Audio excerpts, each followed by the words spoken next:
প্রতিদিনের চিন্তা ও প্রার্থনা। ৩রা মে। দিনের প্রধান চিন্তা। যেজন ভগবানের সান্নিধ্য লাভ করিয়াছে সেজন সত্য তাহার সমগ্র জীবনকে সহজ সুন্দর করিতে সমর্থ হইয়াছে।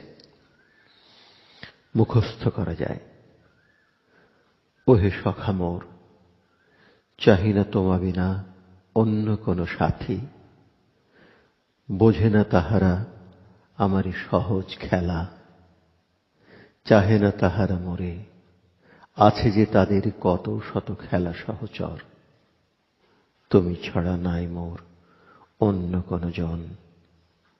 কত যে একাকী আমি বিষাদে কাতর, তবু আমি করি অপেক্ষা হয়ে নত শির, আসিবে যে তুমি তোমার নিজের ইচ্ছায়। উপদেশ। ভগবান আমাদের অন্তর দেখে না, উচ্চকণ্ঠের স্তব স্তুতি শুনাইয়া তাহাকে আমরা প্রবঞ্চনা করিতে পারি না। যদি তাহাকে ধরিতে চাও, তবে হৃদয়কে শুদ্ধ ও অকপট করো। কেবল বিচার ও তর্ক করিয়া ধর্মজীবনে ব্যর্থ উদ্দেশ্য হইও না।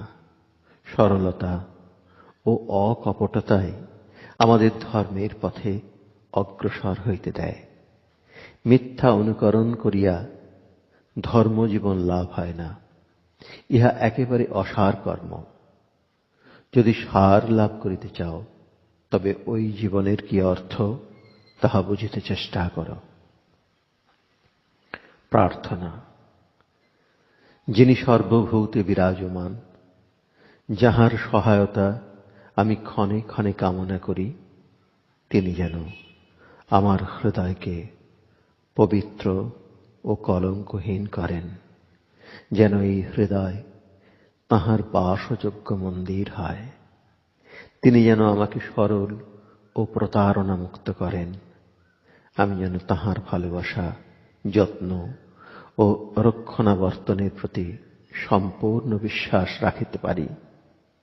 আমি যেন তাঁহার অফুরন্ত ভাণ্ডার হইতে শক্তি আহরণ করি এবং তাঁহার দিব্য সত্তার সঙ্গে অখণ্ড যোগ রক্ষা করিতে পারি।